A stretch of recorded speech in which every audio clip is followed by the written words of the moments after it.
I pulled into the driveway close to midnight, my suitcase still in the trunk and the ache of a 3-hour drive in my shoulders.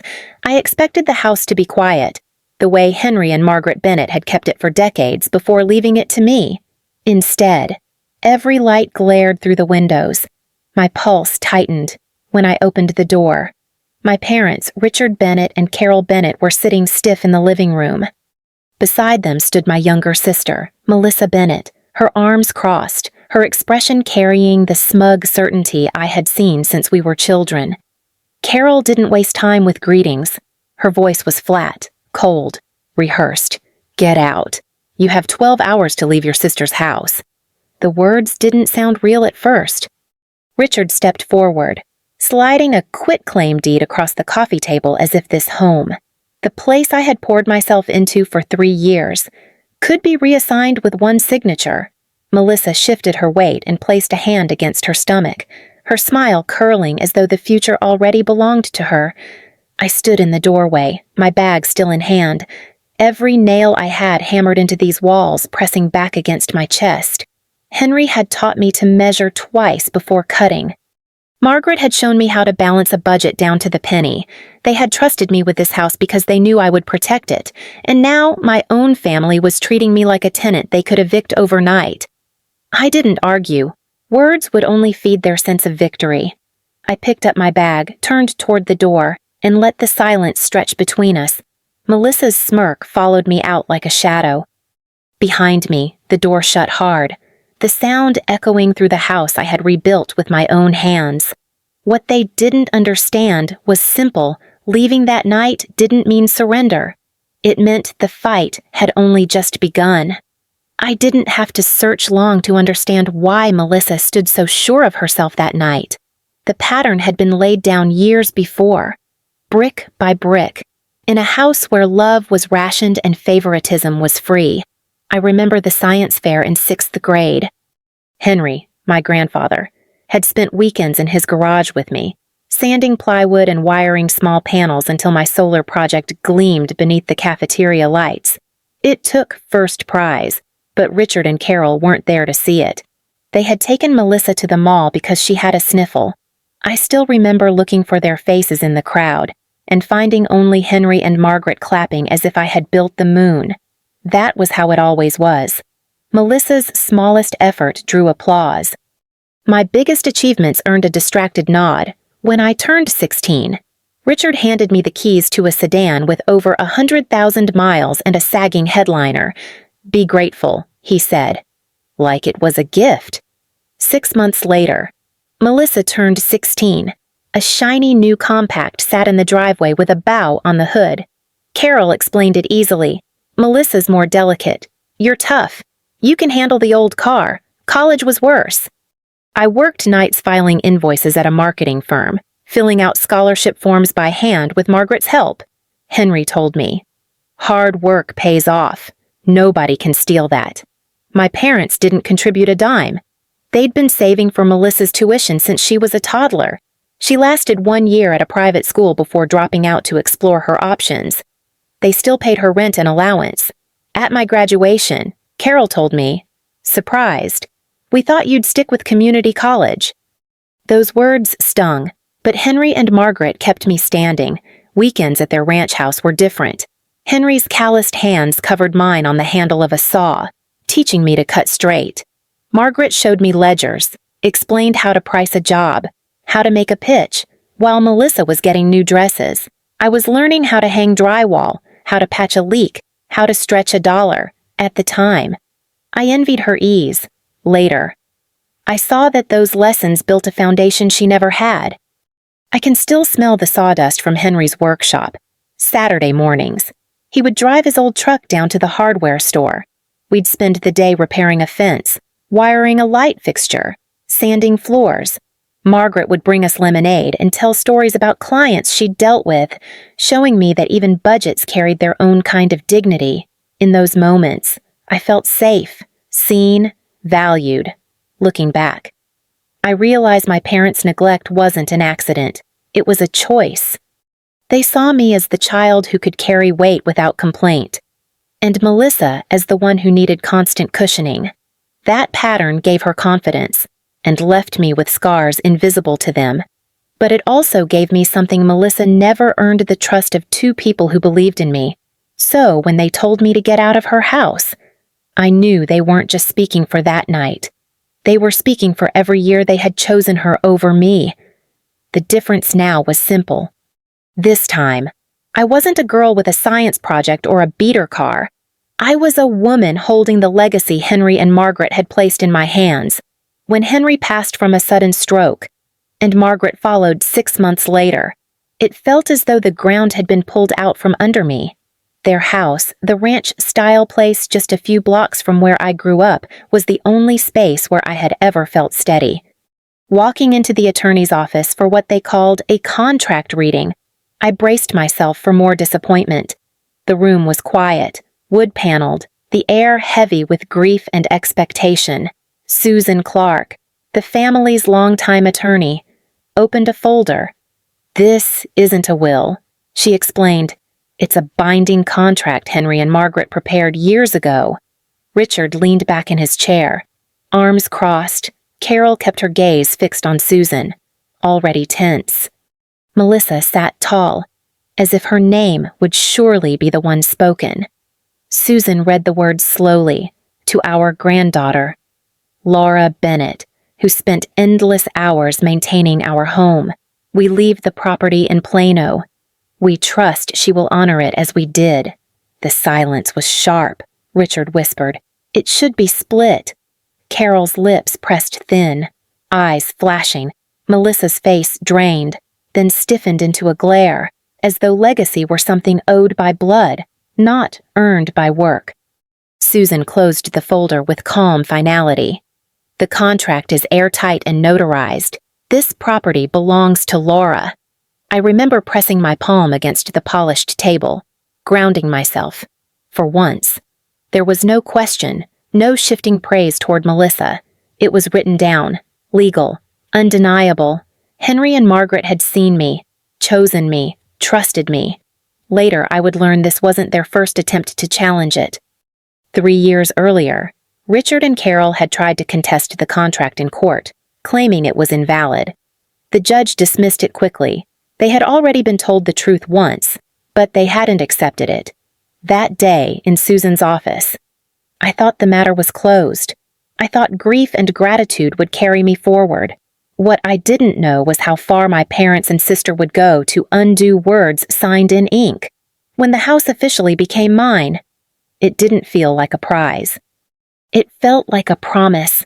I walked through each room, hearing Henry's voice reminding me to measure twice, Margaret's laughter echoing in the kitchen. The wallpaper peeled, the faucets dripped, the hardwood floors hid beneath threadbare rugs.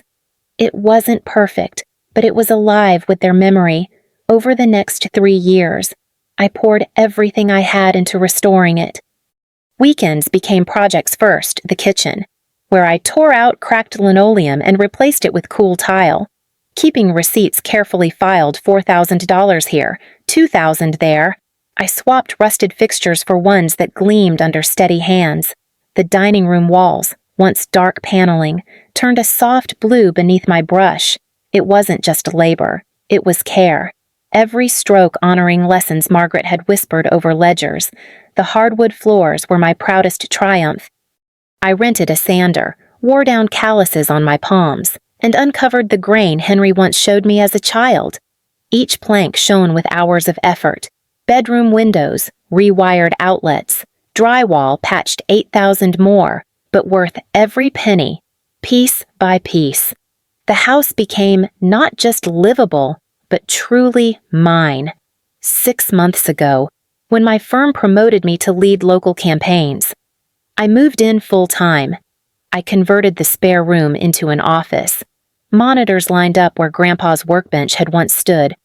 At night, I sat at that desk, surrounded by walls I had repaired myself, feeling closer to them than I ever had in my parents' house. Richard and Carol began to drop by more often, their eyes scanning what I had changed. Melissa trailed behind them, phone in hand, snapping photos of the counters, the floors, even the new light fixtures. She called it admiration, but her gaze lingered too long. as if each update was already hers. I shrugged it off then. Now I know better. The night they told me to get out, I carried my bag back to the car and sat in the driver's seat with the engine off. Something gnawed at me beyond the shock. The lights had been on when I arrived, though I had turned them off before leaving for Austin. My spare key kept in a small dish by the back door was missing. At a 24-hour diner, the smell of burned coffee clinging to my jacket. I called Tom Miller, my old college friend turned real estate attorney. My voice was steady, but my hand shook around the mug. I told him what Richard and Carol had demanded. The quit-claim deed Richard shoved across the table, the smug way Melissa stroked her stomach. Don't sign anything. Tom said firmly, gather the contract, every receipt. Anything proving you've lived there. A note can't override a notarized agreement. I drove back to my house but didn't go in. Instead, I opened my laptop and logged into the security system I'd installed 6 months earlier. The cameras covered every door. My stomach turned as I clicked through the footage. There was Carol, fumbling with a key at the side entrance while I was still miles away in Austin. Richard stood nearby, whispering, glancing over his shoulder. A clip from 2 days earlier showed him testing the garage door, rattling the handle before walking away with a scowl. Then came the bills. On my phone, I pulled up the utilities dashboard, electric and gas, mailed to Melissa Bennett at my address. She had tried to change the account holder last month. There was even an email confirming the request. Each detail slid into place like a puzzle I never wanted to solve. I thought of Henry and Margaret's lessons hard work pays off, and nobody can steal that. But here they were, trying anyway, using lies and paperwork to erase me. And the motive was suddenly clear.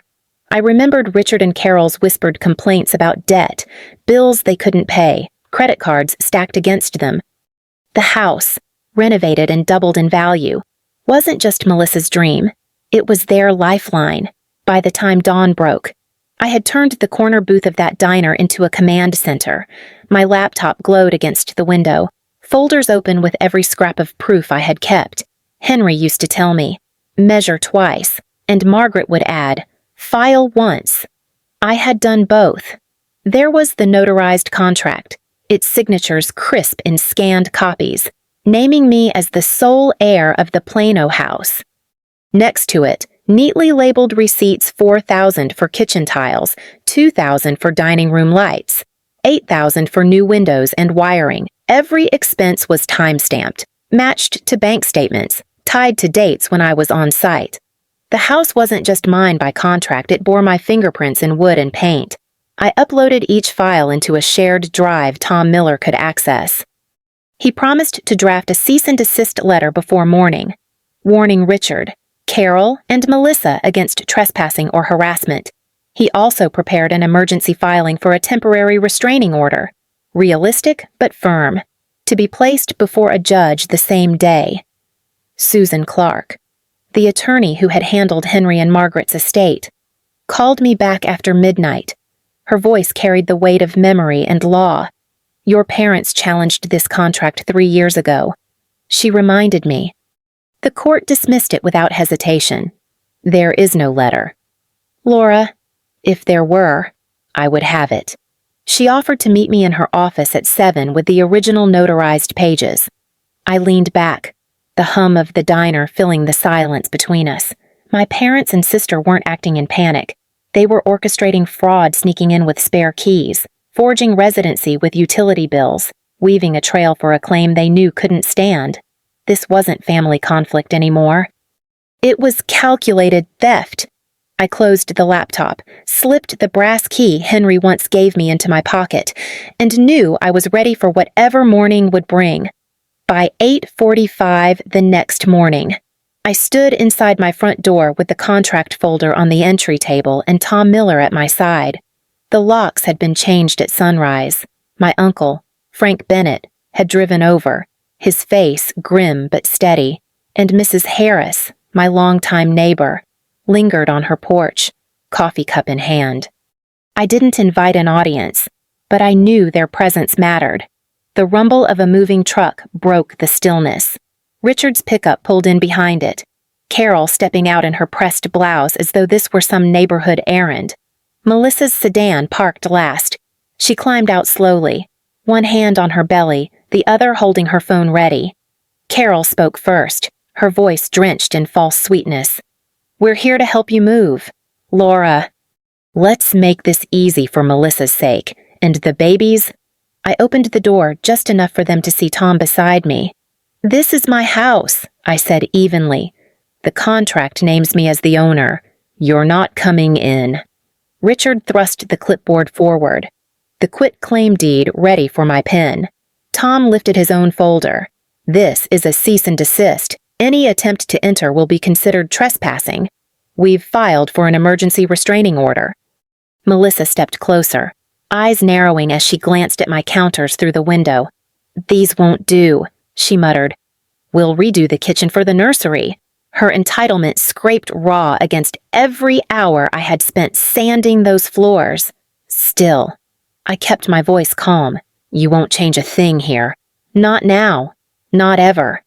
For a moment Richard faltered, his hand lowering the clipboard. Carol caught his wrist, hissing, "Don't back down." The words carried across the yard. Then David Owens, Melissa's husband, climbed out of the truck. His face was pale, his voice low but clear. I checked the records. He said, "Laura's right. The contract is hers. There's no letter. Your parents promised us a cut if we went along. $40,000 to cover their debts." The silence hit harder than any shout. Melissa spun toward him, fury breaking across her face. You weren't supposed to say that, she snapped, gripping his arm. Carol's eyes widened. Richard looked away, and for the first time, their certainty cracked. I didn't gloat. I simply held my ground. The folder in plain sight, the brass key cool in my pocket. They had brought a truck, a smirk, and a lie. I had brought the truth, and everyone was watching. The standstill in my yard broke with the slow approach of a patrol car. Its lights spun silently, catching on the edges of the moving truck and the cluster of neighbors who had gathered on driveways. I had called the non-emergency line hours earlier, asking for a civil standby. Now the officers were here, body cameras on, not to take sides, but to witness. One of them, a tall man with steady eyes, stepped out first. "We got a report of a possible dispute," he said. "What's going on here?" Tom introduced himself, handing over the cease and desist letter. He explained that the contract was notarized, the house legally mine, and that my parents and sister had attempted to force me out. The officer glanced at the papers, then back at Richard and Carol. Richard tried to bluster. "There's a letter from her grandmother." The officer held up a hand. "If you have documents, bring them to court, for now. You're being warned. You are not allowed to enter this home without the owner's consent." Carol's mouth tightened. Melissa whispered sharply to David, but he kept his eyes down. Across the street, Mrs. Harris folded her arms, a quiet witness to every word. The officer's tone remained even. "This is a civil matter, not something we resolve in a driveway. Leave peacefully now, or it becomes trespassing." For the first time, my parents had no script. Richard lowered his gaze, Carol pulled her jacket tight, and Melissa's confidence wavered under the weight of eyes watching. The police weren't knights in shining armor. They were record keepers, ensuring that the lies couldn't spread unchecked. And in that moment, I realized losing face in public was the wound my parents feared most. When the patrol car pulled away, I stepped back inside. Leaving the door half open so they could see my choice was final. On the table by the entry sat the folder manila, edges neat holding copies of the notarized contract and Tom's cease and desist. I placed it where Richard and Carol couldn't pretend not to notice. The truth set plainly in reach, but out of their hands. Then I reached into my pocket and pulled out Henry's old brass key. Its teeth were worn smooth from decades of use. I set it on a small dish by the door, a quiet marker of what was real and what was memory. With my other hand, I turned the new deadbolt until it clicked, once, then again, sealing the frame. Outside, Melissa muttered something sharp at David. Carol tugged at Richard's sleeve, and Uncle Frank stood with arms crossed, watching them shrink against the weight of the moment. I didn't raise my voice. I didn't need to. The house had spoken louder than I ever could. "This house keeps its promises," I said softly, and closed the door. That afternoon, while the moving truck idled somewhere else in town, Tom filed the emergency motion we had prepared. By midday, a judge granted a temporary restraining order, noting the prior dismissal of my parents' challenge and the evidence of utilities fraud. The sheriff's office arranged to serve it within hours. Meanwhile, Melissa tried another tactic. On a local Plano forum, she posted that I was denying her unborn child a safe home. Her words spread fast, picking up sympathy from people who didn't know the truth. My phone buzzed with messages from cousins and distant aunts, some demanding answers. I didn't argue. Instead, I sent a single email to family members with an attachment: the notarized contract, the court's dismissal from 3 years earlier, and a short line. "This property was entrusted to me. Claims to the contrary are false." Uncle Frank replied almost immediately. "I'll back you up. They tried this before. People deserve to know." A few relatives promised to spread the truth. Others fell silent. On her porch, Mrs. Harris stopped me when I stepped outside to bring in the mail. "I saw everything this morning," she said. "Don't let them twist it. Folks here already know who put the work into this house." Her words steadied me. Reputation mattered in Plano. My parents thought they could shame me into surrender. But the community they once leaned on was beginning to see through the act. The restraining order was served by the sheriff that same evening. Richard accepted the papers without a word, his jaw tight. While Carol tried to argue with the deputy, Melissa stood behind them, pale, her phone clutched in her hand like it could rewrite what was happening. The order was clear: they were barred from my property, 100 feet, no contact. Consequences came quickly. At a job interview the following week, Melissa faced a hiring manager who asked about her name appearing on fraudulent utility accounts. I heard later she froze, unable to explain. The position slipped away, and whispers followed her in Plano's small professional circles. Richard and Carol fared no better. Legal fees drained what savings they had to cover the cost. They sold their SUV and moved into a smaller rental on the edge of town. Neighbors who once waved politely now turned away at the mailbox. The scandal of police cars and paperwork had a long echo. David Owens, Melissa's husband, reached out once. His voice was heavy. "I'm trying to keep her grounded. Laura, but she blames you for everything." I told him gently that I wished him well, but I was done with their chaos. It wasn't revenge that satisfied me, it was clarity. For the first time, their choices carried weight, and the community could see what had been hidden inside our family for years. The house grew quiet again once the legal battles were done. I spent evenings repainting the trim, replacing a cracked switch plate Henry once teased me about, and setting new shelves in the office where his old workbench had stood. Every change was mine, but every corner still carried their fingerprints. The house stopped feeling like a battleground and started to feel like a sanctuary. I began seeing a therapist, Dr. Kendra Tate, who helped me name what I had lost. "You're mourning the family you wanted, not the one you had," she said gently during one session. The words cut deep, but they freed me. I wasn't betraying anyone by setting boundaries. I was saving myself. To honor Margaret, I joined a mentorship program for local teens. On Saturday mornings, I showed them the basics of marketing: how to design a flyer, how to pitch an idea. Some of them reminded me of myself, overlooked, doubting their worth. When one shy girl finished her first ad and smiled like she had built something that mattered, I felt Henry and Margaret's pride flicker back through me. Uncle Frank stopped by often, bringing small things Henry had left behind: a hammer, a tape measure, a box of screws. We worked on a shelf together one afternoon, and when he said, "Measure twice," I laughed for the first time in weeks. The house stood steady around me, carrying both memory and renewal. I had chosen not to let their betrayal define me. Instead, I built something lasting, one wall, one lesson, one act of quiet strength at a time. One evening, as the sun lowered over Plano, I walked through the quiet house and set Henry's old tape measure back in its drawer. On the entry table sat the manila folder, edges worn from use, beside a small dish holding the brass key. I picked up the key, felt its weight one last time, then placed it down carefully. With steady hands, I turned the new deadbolt twice, sealing the door with a sound that echoed through the rooms. I changed the locks, I whispered, and left the key where it belonged.